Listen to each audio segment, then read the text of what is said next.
everybody, and welcome to another episode of Eating at a Meeting. I am back in the home office, as you can see from my wall here. I had a great trip to Minneapolis, and today this is the second to the last conversation relating to food allergy and celiac disease awareness month, and I'm excited to bring to you this gentleman here, Benji Koltai, who is the co-founder and CEO of Galley, which is a technology platform to help kitchens manage food waste and food allergens. So that's the simplistic version of it, Benji.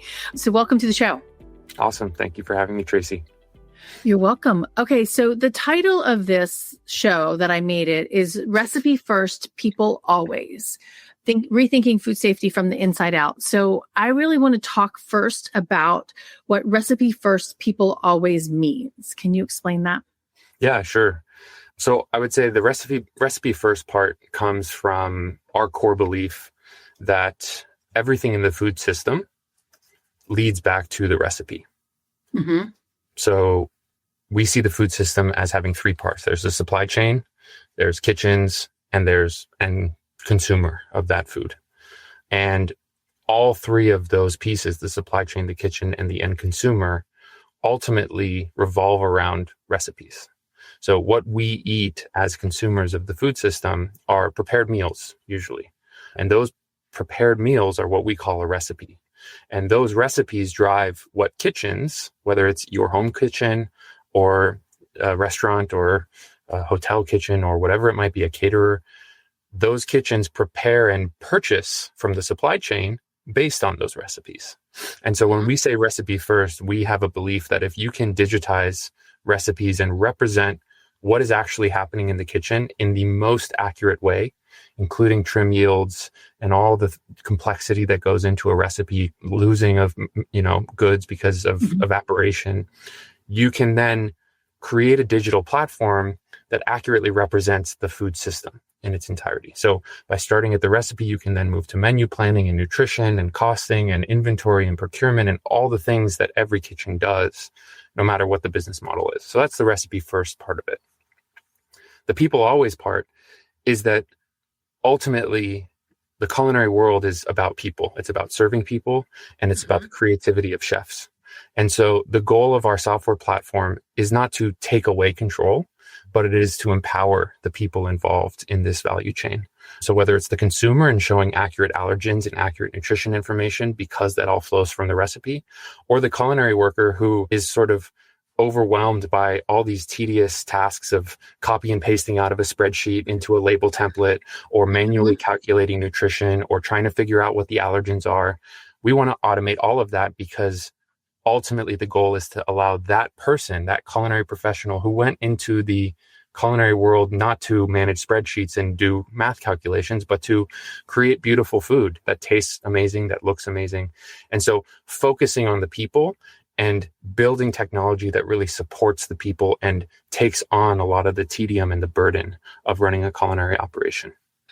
That's a lot, and I love it all. I mean, because, there's an image that I have that I use a lot in my presentations is like the food chain, and it's the people, right? And it's the attendee, it's the sales manager, it's the meeting planner, the sales manager at the hotel or the venue, then their event manager at that venue, and then the chef, and then the sous chef, and the garde-manger chef, and all the line cooks, and then the CS or the banquet captain, and the servers and the bartenders. And all of those people need to have that information in some fashion. And that's just Galley's, can give it to them in whatever fashion that they need. Is that correct? Yeah, exactly. And the whole premise is it should be stored in one place. And the salesperson who's talking with the event coordinator or the customer and pricing out what the banquet offering is, the way that they look at the recipe is what is the food cost and what are the expected costs of this menu that I've just built? And therefore, what's the sales price that I need to be charging so that the business makes money? So that's at, I would say, like the highest level, or like most customer facing, building the BEO, having the recipe data flowing through to the salesperson so that they can properly price, hopefully a custom offering. I want to kill this bronze, silver, gold packages that caterers have, that is the blunt instrument that they're forced to have, because having a customized costing is not possible without a system like Galley that does costing on the fly as you're building out the menu. And then all the way on the other end, the procurement person who is in charge of making sure that all the product comes in-house for this banquet that's been planned, what do they need to buy? Well, that ultimately is, what are the recipes? How much of each recipe needs to be made? And a computer should be able to spit out, you need X cases of tomatoes, Y cases of potatoes, and Z cases of chicken, without anybody having to do any math or even hopefully talk to people. Like right now, the executive chef has to talk to the salesperson, who then talks to their team and disseminates all that information. And through that game of telephone, you get buffer on top of buffer, which just ultimately equals food waste, money waste, labor waste, just so much waste by those inefficiencies. Well, yeah. I mean, because even it reminds me of a convention center that I talked to years ago, and the executive chef ordered a specific product, let's just say tomato sauce, right? And it didn't have an allergen that one of the attendees was having, that attendee had an allergic to. But when they ordered it, the distributor was out of it, so they just replaced it. Yep. And that knowledge was not communicated down, was lost, and she was served her allergen because there was no checks and balances in that, because the procurement person didn't have that knowledge. Exactly. That information. And it has to, it's not only the procurement decision, but to your point, it's okay, I asked for this product, but what did I receive? And I received this product, but what did I actually use?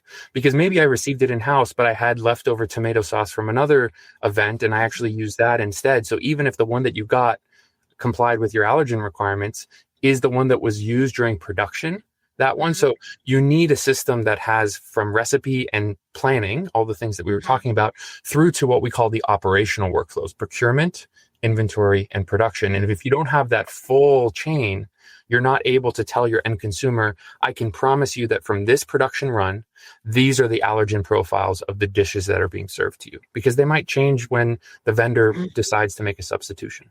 Right. Exactly. Because the substitutions can be made, you never know. And so you want to make sure that those are updated. And so, okay, before we get into those details too, I really want to come back to is why did you start this? How did this get started? And I know that your story, and people can read it online too, is that you have Crohn's disease and gluten intolerance. But where did Galley come from? And it's like my dream product for me, for what I do, right? And trying to make sure we don't kill people. Right. Yeah. I mean, it wasn't as extreme as killing me, but it was yeah, I'm lucky, celiac, and there are plenty of other more severe allergies that people can have. So yeah, my story is I got diagnosed with Crohn's disease, sort of terribly. My gastroenterologist told me, doesn't matter what you eat. This is an autoimmune disease. We don't really know how it works. You're just going to have 8 to 10 surgeries throughout your life. And unfortunately, there's nothing you can do about it.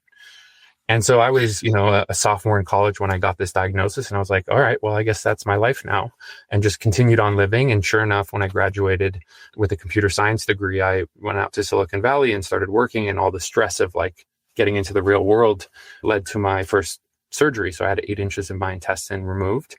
And I was continuing to just eat whatever I wanted. And then I met my now wife, and she was gluten-free. And she said, hey, you probably should care what you eat. And so that's when I became gluten-free and started getting really serious, because I saw that it had a positive impact on my quality of life. And so after making that change, I was approached by a now food tech, or what was at the time the first delivery-only restaurant. It was called Sprig. And the whole idea was that they wanted to provide delivery food that was high quality restaurant food with a daily rotating menu via an app. So all based on, this was before Uber Eats existed. You can order from your phone and have it delivered. And in creating that customer app, they would label dishes, and they would frequently label things as gluten-free or vegan or vegetarian or whatever it was. And so I joined that company, started using the product, and quickly learned that when you have analog systems, spreadsheets, manual processes, those allergen tags are going to be wrong, especially as you're constantly coming up with new dishes. So that was really my entry point into building out the system. And I built it internal for that business first, and then spun it out into a standalone business. Well, thank you for that. And just saying the manual only, I mean, I have pictures of banquet captains, who are printing out the menus the morning of the event and putting them on, buffets. And it depends on what banquet captain is in charge that day and printing it out because there's no standard. Yep. And that's, to me, that's a risk. I mean, I need that. I want to proof those, 2 weeks in advance, right? But then again, if something changes, who's there to, to fix that? And I don't see why do people not think that is a risk? I think the bold question. Yeah. I mean, look, I think ultimately I'm a believer that people are good and people want to do the best that they can. Mm-hmm. And so I think that people want to have a solution, but ultimately if the technology isn't available, people are left to come up with their own solutions. And we see that, people have a process of, hey, we're going to have a 2-week sign off. And once it's signed off, there are no changes allowed. And then the chef might say, well, I just got this substitution. I need to make a change. Well, there are no changes allowed because that's what the state of the art technology sort of has required of the process. Mm-hmm. And so my belief is that people want to be able to do this more efficiently. They just haven't been equipped with a solution that helps them do that more efficiently. And so my hope is that because there's that desire, when we give them a solution that does it, they would, embrace it and make the appropriate changes needed to come on board onto a system like that. Well, yeah. And there's lots of, and we were talking about the show before the show, all the systems because I deal a lot with catering or convention centers and hotels. I mean, the back end systems behind the scenes, that go from a not even from the banquet server, but the event manager that's inputting that information. And it's usually lacking that data. Right. Yeah. And then that's made to the banquet captain, that's passed on to the banquet captain. Okay. So it's Celiac Disease Awareness Month and Food Allergy Awareness Month.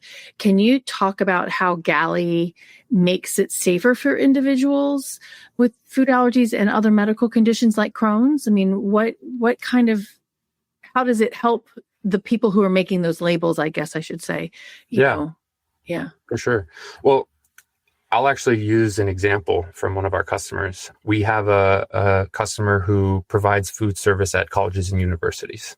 Okay. And they were telling us a story of a mother who sent an email and said how much she realized she was taking for granted what her daughter had at her regular college when her daughter went to a summer program at a different university that was not using a system like Galley. And when she's at her regular school, whose food service is using Galley, they have displays on, the cafeteria, these digital displays that enumerate all of the allergens in all of the dishes. And even you can click in and see every single ingredient. So that if you happen to be allergic to nightshades or, you're on an AIP diet or whatever it is, you can tailor what you eat, knowing that the recipes that were used to cook the food in the kitchen are the ones that you're seeing displayed differently, stripped of all the recipe content, but the raw ingredients are there for you to read. And this mother was telling this executive chef, who's our customer, how grateful she is that her daughter can go to a school that has the level of transparency where she can eat safely because she has severe allergies. And when she went to this summer program that had a dining facility that didn't have a system like Galley, and they went to the dining facility and said, I need to know which food I can eat. They said, sorry, I can't tell you that information because I can't guarantee what's in our food. Too many changes. Mm-hmm. So quite literally, this college student was not able to eat the food at the university because the food service program couldn't provide that level of information. And to me, that is the perfect summary of what using a system like Galley offers. It takes away the burden of providing a patron that kind of information, which can be life or death for patrons, so that when you have people who have severe allergies, they can go to the kitchen and they can get a printout of all of the ingredients in a recipe and understand whether the dish is safe for them. Well, and it reminds me of, I'm sure you've seen the lawsuit against the restaurant in Disney Springs of the doctor who passed away. And one of the latest things, and I need to go back and look at it, but the headline was that the restaurant is claiming that their recipe, because the husband of the woman, of the doctor who died, has asked for the recipes. to see what was in the ingredients of the food that she ate. And they said they're telling her that it's proprietary and they won't give them that information. Right. And that takes away that burden. I'm like, we don't want the actual recipe. We just want to know what the ingredients are, that information, so that we can the doctor can make the coroner can make an assessment. Yeah. Yeah, exactly.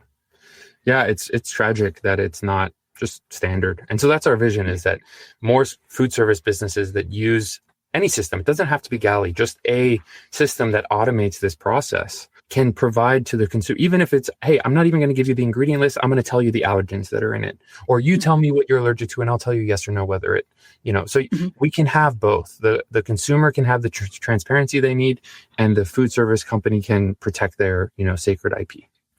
Since you've designed this, and when you first noticed that even with Sprig, that you said that we're designing this and it's still raw, the information is inaccurate on allergens and things. What were the gaps in that food safety and the communication that pushed you to make Galley and to continue building out on what you're doing with it? Yeah. I mean, ultimately it comes down to writing down the recipe and having the recipe is step one. But as we've been talking about, you need to have all the other pieces, because there can be a breakdown in every transition point. From here's the recipe, that gets handed to the line cook, and that gets handed to the inventory person, and that gets handed to the procurement person. And each person in that chain has to make the right decision and be aware and communicate to everybody else, hey, we got a substitution from the vendor. We put it here. Hey, we're pulling that. It now has soy when it didn't originally have soy. Okay. Hey, salesperson or person who's working front of house, we need to update the signage so that gets shown. Without a system that is incorporated in every single step of that process, you need to be perfect in your game of telephone. And so that has been the motivator for continuing to build out Galley into more than just a recipe management platform. It's why we believe that in order to really solve this problem, you need what we call a culinary resource planning platform. And the idea of a CRP is that every culinary process is captured in a single source of truth, so that we know what your inventory on hand is, because that's going to inform what your production is going to use, which is ultimately going to inform allergens and what's being served to the end user. So there's so much that you need to build, and we're still at it. We're still making it better. And then also layering on, we haven't touched as much on the people always, but making that user friendly, making that automated in the appropriate way, having that be something that makes the culinary worker's life easier, rather than this burden of a system of now you need to report all this information into the system.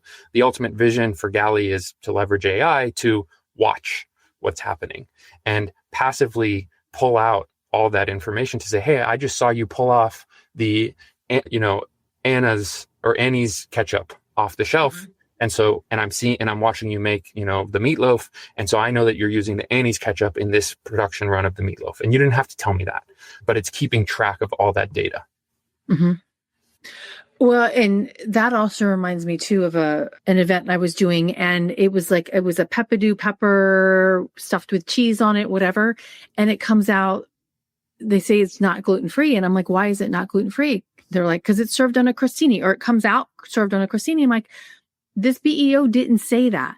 Well, it's always served on a crostini. I'm like, but nowhere on your printed menu did it say that. So those are the additional steps too, that are missed. And because it's not even just and even because I want to jump into the food waste a little bit as well. My friend Aurora would love this, but it's, how do you not know how it's also the serving method, right? And that comes down to how that peppadew pepper with cheese in it is going to be presented. Is there a toothpick in it, or is there a crostini in it, or is there a platter? And that data needs to be collected. Yep. And ideally it's done so that the pepper can be its own recipe. And then when you say the pepper on a crostini, it's not an extra burden to, now I have to rewrite the pepper recipe and then add the crostini. So having it be this really easy to use system that makes it super simple and beneficial, right? Another core principle of ours is when you're asking a person to do something, you need to reward them for doing that. And the reward that they get is they get to save time, they get to save on error. And so creating a system that makes it not only easy, but also beneficial for the operator to make that change. Because they're not going to do it if it's the salesperson saying, hey, you need to do that. They're going to do it because they know that if they don't put it on the crostini, the purchaser is not going to get the crostini in-house, and they're going to be short, and they're not going to be able to execute what they need. So you need to make it motivating for them to use it. And that requires having that same data flow in the operations piece as well as the front of house piece. Oh, there's so much that I love about this. Okay, so I do want to jump into food waste. I know this is a celiac and food allergy awareness, but I think at the same time, one of my things that I've been saying for 15 years now is like, if you don't ask the question, Benji and Tracy, do you have any dietary restrictions, right? That we need to be aware of when you come and eat at our event. I'm like, if we don't ask the question, we're making food that's getting thrown away. Yep. Right. But at the same time, like I mentioned, Aurora and she and I have been talking about this. I mean, I was in an event a couple months ago and they had 4 bowls of ketchup, like in bowls, big bowls, next to scrambled eggs. I'm like, do you really know that many people that put that much ketchup on their scrambled eggs? Right. Right. And I tried to find out, I'm like, how much is that? Did you pay for that ketchup? Right. And then how much just got thrown away? Because you can't keep that ketchup. Like, right. Put it in the freaking bottle. Right. But how does Galley combine that use of, allergens and maybe it's 2 separate things, but to me, I think they're also still really combined of the allergens as well as managing that food waste. Totally. Yeah. Ultimately, I would say one of the biggest sources of food waste, the first place that food waste happens is in planning. And so if you're building a breakfast buffet and you have 6 bottles of ketchup to go along with your 4 hotel pans of scrambled eggs, maybe that's the wrong ratio. And so just surfacing that and saying, hey, you have $10 worth of ketchup on this menu when you have, whatever, $50 worth of eggs or whatever it might be. So giving the tools that make that information as apparent as many times as possible to, in my view, as early as possible, prevent the food waste. So maybe there's some agreed ratio of, hey, when we're serving scrambled eggs, we're going to serve, 1 ounce of ketchup for every 3 servings of scrambled eggs. You can literally put that into the recipe of scrambled eggs with ketchup on the side, and nobody can mess that up now. And so when you change the amount of scrambled eggs that you're serving from 15 to 200, the system will automatically adjust how much ketchup you need so that it's not a human making a decision of how much ketchup should I be serving.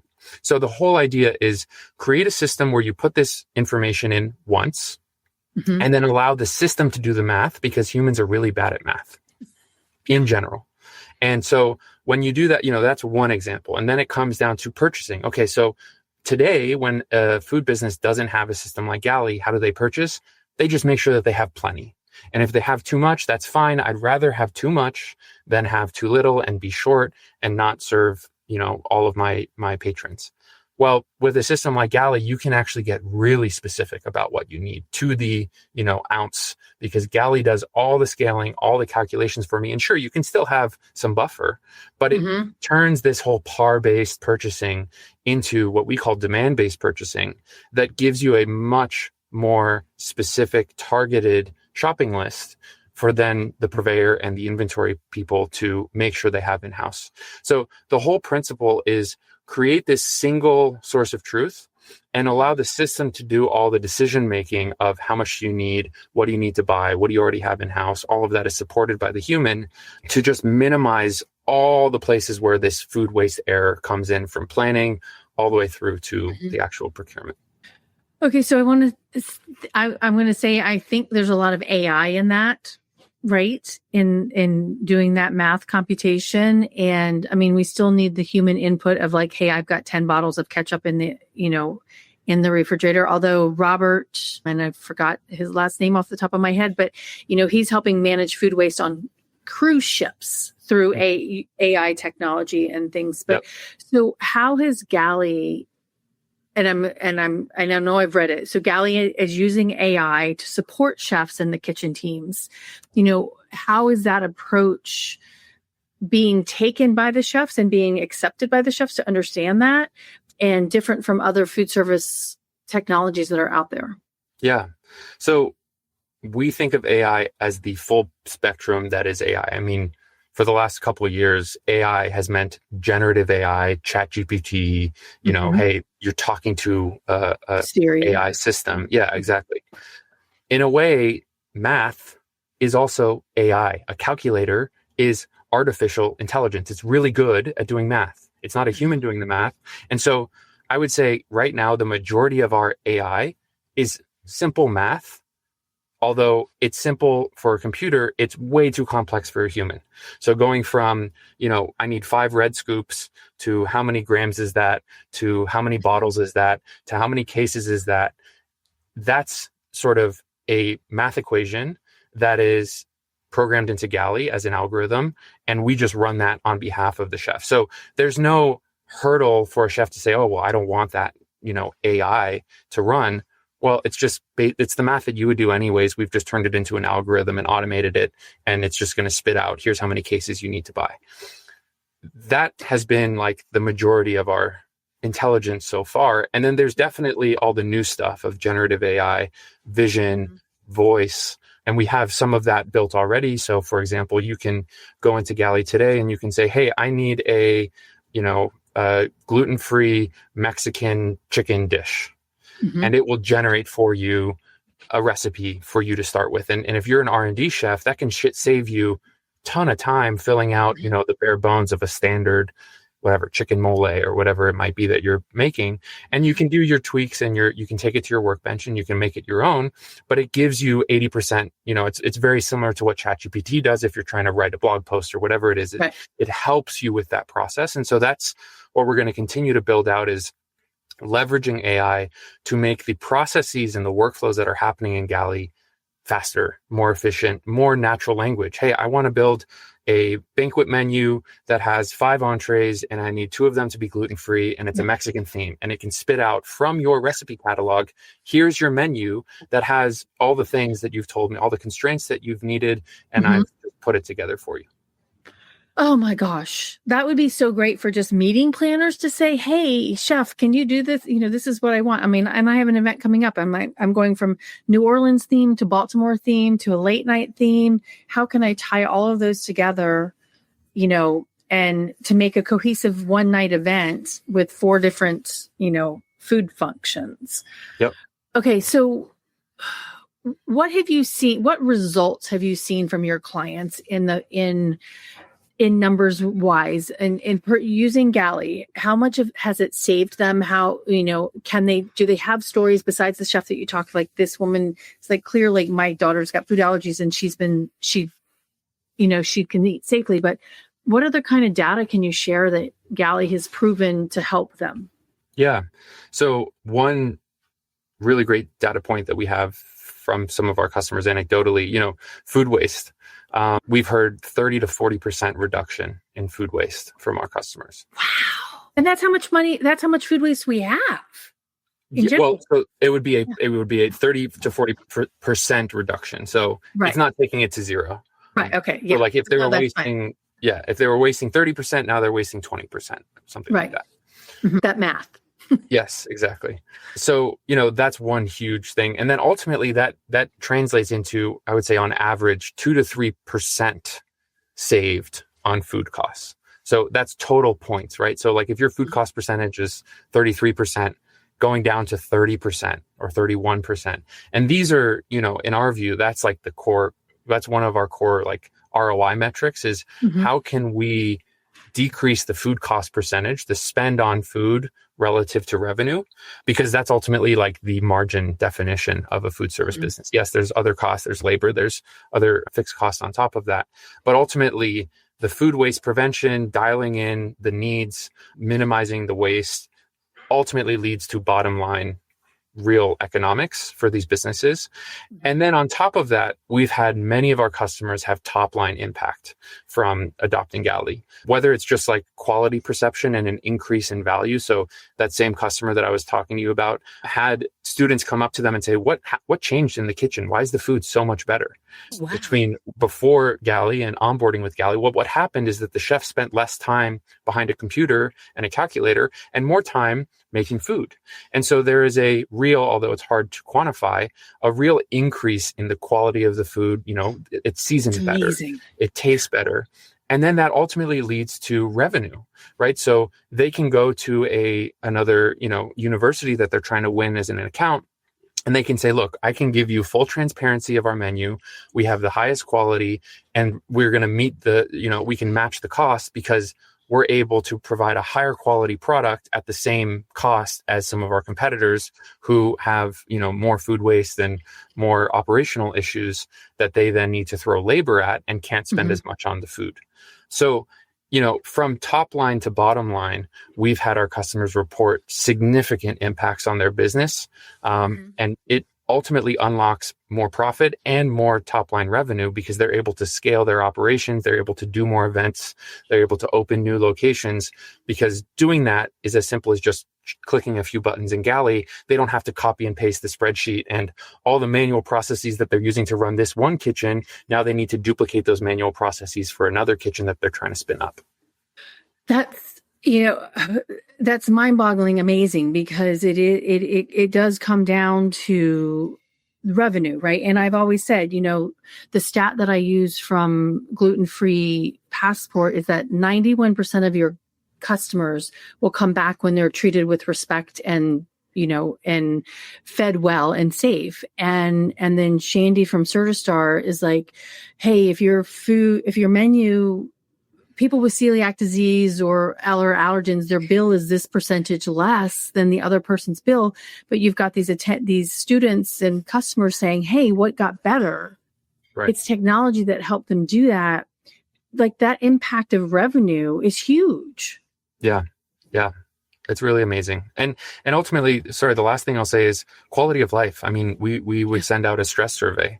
And I think it was like 38% improvement in like team stress of our customers. Wow. Right. So they were super stressed out before Galley. They adopted Galley. It started doing all these things for them, and happy employees lead to happy customers. Right. It leads to retention. It leads to all these, challenges in the labor area. We haven't touched on labor really yet, but a system like this helps with the labor challenges. You can do more with less, and you can also keep your employees happy and doing what they love, rather than forcing them to do all these tedious things. Right. Because, like a server or a banquet captain, the fact that I have pictures of them sitting there, shoving labels into things and printing things out the morning of, or this is incorrect, and running back and doing that 20 minutes before stuff is done. And even last week, Jessica Jimenez mentioned that, like, she opened up the chafing dish, 15 minutes before it opens, and she's looking at the buffet label and they don't match. Right. That can help alleviate that error there. Yep. Okay. So I do want to talk about staff. So let's talk about staff real quick, but I also want to throw a random hitch in there, like servers and banquet teams, kitchen, front of the house, back of the house that don't speak English. Yeah. How do we help? Because to me, ultimately, you want to help them do their jobs better, right? Totally. And your guests don't want to need to pull out Google Translate to talk to them. Yeah. Does Galley talk about staffing and that? Yeah. Our app is a web app, so it's web-based. Most modern browsers today have a translate function. So we have essentially native, multi-language support where any of your, if you have Hispanic, workers who only speak Spanish, you can write all your recipes in English, and Galley can translate their version of it when they pull it up on their phone or their device into Spanish, and they can just operate off of that. So it solves that problem entirely because we benefit from technology. Right. So what other benefits have you seen staff-wise, your customers seen staff-wise with it? Yeah. So one example, continuing on the sort of dietitian, nutrition analysis piece, we have customers who previously needed dietitians at every single location because every location would have their own menu and their own recipes. And you needed a, RD to do the menu analysis and tell, here's the approved nutritional analysis. With a system like Galley, you can centralize that role, and you can have one or a team or a smaller team of RDs who are reviewing the root of the nutrition, which in our system is the supplier item or the vendor item. And all they have to do is make sure that all of those items are correct in the Galley system. And then all the chefs are free to use those items, trusting that Galley is going to do the right math to compute what does everything have to be. So when a chef wants to change the amount of salt in their dish because it doesn't taste right, or they want to add this other ingredient, they don't then have to go all the way back and get reapproval from the RD. Hey, I need you to approve the allergens and the nutrition analysis and all the analysis that you've done for my menu, because the RDs have already done that for the system and for the individual items that are in that system. So you can just imagine the hours of work that get eliminated by centralizing that effort, and also creating, it's kind of like the cloud workspace for the kitchen. You no longer have these localized binders that have all the recipes in them. If everybody's putting their recipes in a system like Galley, you can access it from across the world and have, a distributed team that is supporting each other in the modern, 2025 way of doing things of, hey, I'm going to work remotely and digitally to support you. And so it creates a more streamlined, a more specialized, and eventually a more scalable labor force because you can create these more efficient sort of teams of folks who are doing work. Last thing I'll say is we have customers who have a corporate R&D team. And their sole job is to create the recipes, and nobody else there might be 800 people who have access to their Galley system. Right. Only 5 people have access to change recipes. And so you can have, so we're a full enterprise grade, platform. So there's permissioning that says, hey, these people have access to changing these recipes. Everybody else has read access. They can consume that data, but they can't change it. And so you are able to lock down your system and create, again, these specializations of roles of, we have this team that creates the recipes, and all the local chefs maybe can build their own local recipes if they want to, that nobody else can use, or they can just pull from the corporate catalog of recipes and build their menus that way. Well, and it reminds me of this Excel spreadsheet that I'm going to, and Microsoft Word merge template to make labels. I'm like, I'm going to give it to a hotel that I just worked with. And I told them, I'm like, chef and event or food and beverage director, you're the only ones that have the ability to change the Excel spreadsheet. Yep. And then they can mail merge, then the banquet captains can go do the mail merge at the end, before their event, so that the errors are not there. Right. So yeah, that exact kind of thing. And because you do have to have that different level of, who has access control to this to make these changes. Exactly. Especially since that dude that used to work at Disney went in and kept his access, and he went in and changed all the allergen information. Yeah. He just being sent to prison. Stuff. Yeah. And it's not uncommon to have, disgruntled employees in in your, and so being able to turn off access instantly and say, okay, you no longer have access to anything on our system. It creates a level of security. And when somebody goes in and causes all those problems, that's hours of work to unwind and figure out, and you have to stop everything. And so there's so many places where this kind of labor saving can happen when you have an enterprise grade system that can support you. Well, and I'm sure that the staff at those your clients' venues really appreciate it, because they also don't know. I mean, it's even like me recently, the last couple of years, I've taken one of these, like it's just a 3x4 label with the menu card on it. Right. But I'm giving it to servers who are passing appetizers, to put on their shirt to walk around. That's great. And they are fighting over it. They're like, oh, I want to be the ahi tuna, or I want to be the tater tots, but it helps them do their job better. Yep. Right. So simple things like that, really, really helps. Okay. Safety. We've kind of touched on this a little bit, but safety goes beyond of allergen avoidance. And let's just say there's that cucumber recall, right? That just came out, right? Or or is it salmonella? It's about transparency and integrity with what you're serving, because these chefs want to provide something that's really delicious and healthy and whatever. What's the cost of not having that? Right. Yeah. I mean, ultimately it could be your business, right? Like we've seen it many times over of companies that have these recalls that they don't properly propagate through to their end, consumer, and they don't pull the lots off the line. And so food safety, food traceability, right? I think in 2026, there's some new government regulations around traceability requirements. And as a food service, business, you need to be able to prove that when there's a recall of a certain manufactured lot, you can go and trace that through and talk about what production runs included that lot and very quickly pull that off your shelf. And so having a system of record that has that ability, that feature where you can enter in a lot number and say, show me all of the recipes downstream, right? Because if you have cucumbers, you might have 15 different recipes that use that lot of cucumbers over multiple days of production. And if you don't have a system of record for your production, it's going to be very hard for you to execute on that. And ultimately, depending on what the, issue is, it could be, a question of life or death for end consumers. And I think that especially as climate change continues and just all the new things that we have to deal with, new pathogens, new, superbug sort of stuff, we need to do everything we can to leverage technology to make our food system as safe as possible. Well, and those QR codes, I mean, and I'm glad that level of, traceability is coming about, because it's really kind of hard. I mean, I remember going to I think it was the Longhorn Steakhouse with my mom and my grandmother, and it was during the romaine lettuce recall. And I asked and all the salads were all romaine. And I asked the server, she's like, I have no idea what you're talking about. Right. And I'm like, the general manager came over and talked to me. He's like, no, all of ours are checked. And, but you need to make sure that there's a statement about that. Right. Yep. Yeah. And, speaking to food waste, that's probably another place where there's a huge amount of food waste, because if you don't know, you probably err on the side of just throwing it out. And so if you had something that gave you that certainty, you could make a more fine-grained, change that's required. Right. Yeah. Okay. So what is in all that you've done, how old is Galley now?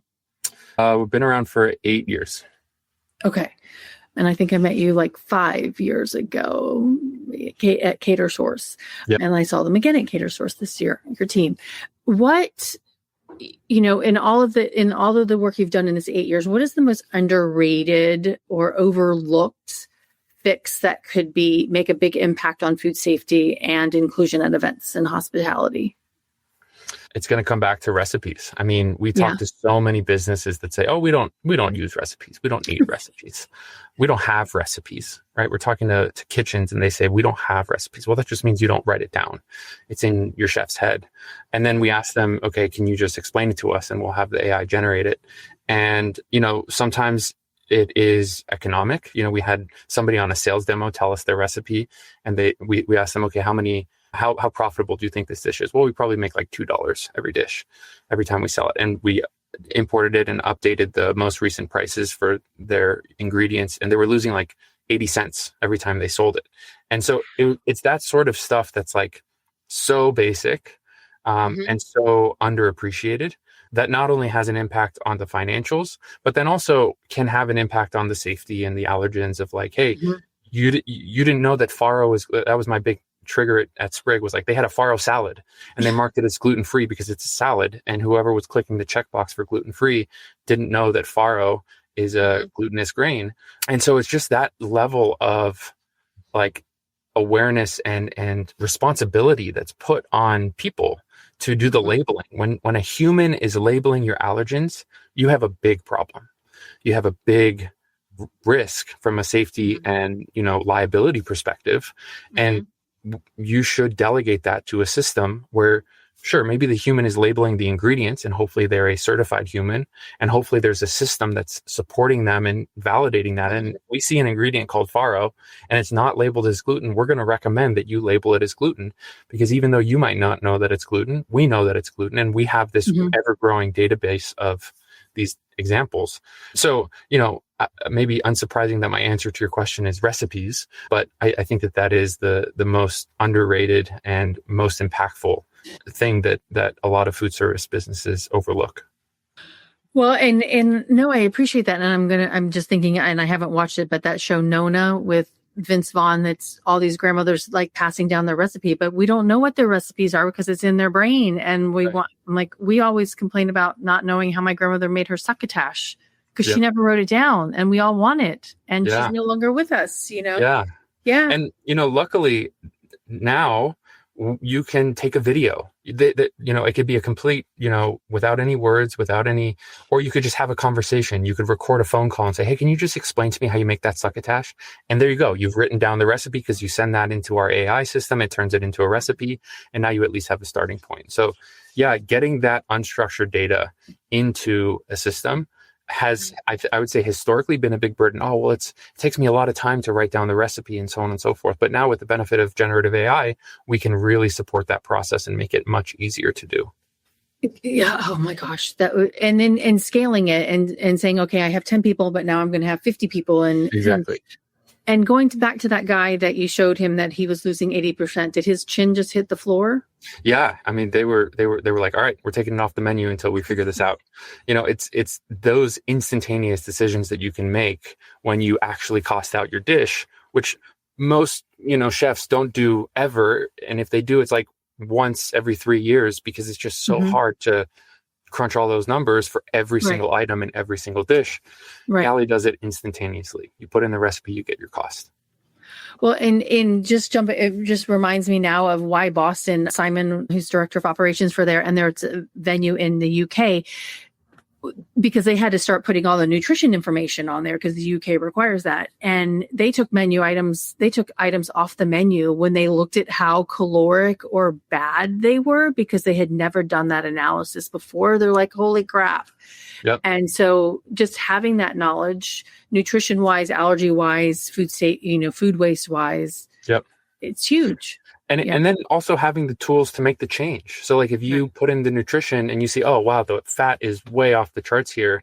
Let me substitute out this ingredient that's not critical for the taste profile for another ingredient that has whatever lowered macronutrient that you're trying to target. So it's not just the discovery of the problem, but it's also the resolution and the tweaking and the real-time feedback that a system like Galley is giving you, so that as you change the formulation, you can see the impact on whatever you're looking for: allergens, costing, nutrition. Okay, cool. All right. Some rapid fire questions for you. You ready? Sure. Yeah. Okay. What's one kitchen phrase you secretly love? Mise en place. Oh, I love that. Yeah. Nobody knows, like, what that mean? Is everything in its place? Yeah. Line cook or software engineer? You have to choose for a week. What are you? Software engineer. Every day, all day long. Every day, all day long. I love it. Can't get enough of it. I mean, I love how the fact that you paired that love of what you do with a medical challenge that you had. Yeah. Right? I mean, it's dumb luck. I mean, I am so blessed to be in this position, to have had the life experience, to have the diagnosis. If I wasn't diagnosed with Crohn's, I don't know that Galley would be here today. And I had nothing to do with that. And I probably wouldn't have chosen that, but it just goes to show you that you never know what blessings are hidden in some of the things that impact you in maybe negative ways at the moment. Well, that's very true. Worst kitchen mishap you've ever seen? So, as not so much a cook, when I was at Sprig, our label printer that we relied on for printing these information on all of our packaged meals ran out of ink. And so I would sit in the kitchen and re-roll the thermal ink roller so that the label printer could continue to print out labels. And I did that multiple times just because we couldn't get the new roll of ink. And so honestly, I have a picture of me with a hairnet on in the kitchen, just manually re-rolling this ink roll. My God, that's crazy. Okay, I just missed this, or Nancy just popped in here. Not only do we have my mother-in-law's mandel bread recipe, but a video of her making it with Noah, grandson, who's 15. So that's going back to your conversation, talking about that. So that's very cool. That. And actually, just if I can add on to that, we had, when we were launching our recipe AI system, we had a employee who had their grandmother's recipe book, and it was all written in grandma's cursive. and Oh, it's wow. nearly impossible to decipher. And so they upload it to our AI system, and it can parse it perfectly because AI happens to be better at reading grandma's cursive than we are. And so finally, this sort of deciphering of this cherished family recipe is unlocked by leveraging generative AI to translate that recipe. Wow, that's amazing. Okay. And then somebody, I think it's, I don't, to tech to support allergen awareness, food safety, and integrity is a fascinating topic. Thank you for sharing. I love the name badge approach for past hors d'oeuvres. So simple, but extremely impactful. Thank you so much. And then actually over here, it says that was from Corinne. Hello, my friend. I haven't talked to you in forever. Nice to see you. And then Legendary Western Events, that hasn't come up over here, said Benji's personal experience combined with innovative tech sounds like a game changer for the industry. I agree. It's been really incredible. That's good. That's very good. Okay, 2 more questions. If you could wave a wand and fix one thing in the food system today, what would it be? I would say the resistance to change. I mean, things are done the way that they've always been done, and that needs to change. It's very hard, but we're not going to make the progress we need to if people are stuck in their ways and not willing to adopt new processes and systems to get the work done. Oh, as a meeting planner, I 100% agree with you, because we're still using Excel spreadsheets and Word documents and, to manage our menus and pass them on. And 100%. Because even I'm like, I think I told you this before the show, I'm like, I sent my menus to a hotel and she can't open them because it's on Google Drive and because she's not allowed to open that. Yeah. Yeah. All right. One final question. One piece of tech every food service operator thinks they need, but actually don't. I have this thing of like, everybody thinks that the front of house technology is their core technology to build from, whether that's a point of sale system or a BEO system or process.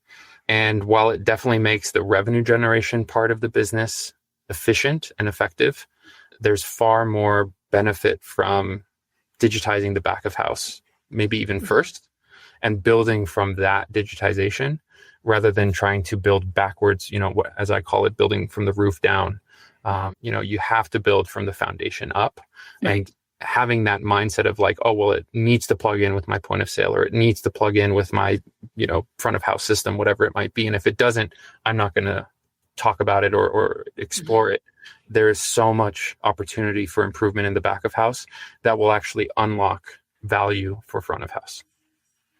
That's awesome. Well, because it also, that reminds me of just designing an event event registration system, like collecting that information. You need to know what you need at the back end or, in the end run, right? But you have to design it from the front end, way back here to get those reports. Yep. So you need to understand the data that you want. Like, hey, I need to print a label. Hey, I need to costing, or I need to, I want to do, reduce the amount of waste, et cetera. So that's really, I love that. Yeah. Thank you. Yeah. Okay. All right. Is there I'm going to put your LinkedIn profile up here. Everybody, you can reach out to Benji on LinkedIn. I so appreciate you being here. And I so appreciate you designing this software, because it is a dream in my mind to be able to, even as a meeting planner, to be able to access it. But is there anything you want to leave telling anybody about? I'm just so grateful for the time and for you having me on and sharing this message. And and to everybody listening and tuning in, just really appreciate you taking time out of your busy day to learn more. And please do feel free to reach out to me or go to our website as well, galleysolutions.com, and you can learn more about Galley. All right. Awesome. Well, everybody, thank you for tuning in. Benji, again, thank you for being here. I will be back next Wednesday talking to Claire from the UK about her neurodivergent and gluten-free eating lifestyle, let's call it that, and what we can do to help her. So until then, stay safe and eat well. Thanks. Thanks for listening to the Eating at a Meeting podcast, where every meal matters. I'm Tracy Stuckrath, your food and beverage inclusion expert. Call me and let's get started right now on creating safe and inclusive food and beverage experiences for your customers, your employees, and your communities. Share the podcast with your friends and colleagues at our Eating at a Meeting Facebook page and on all podcast platforms. To learn more about me and receive valuable information, go to tracystuckrath.com. And if you'd like more information on how to feed engagement, nourish inclusion, and bolster your bottom line, then visit eatingatameeting.com.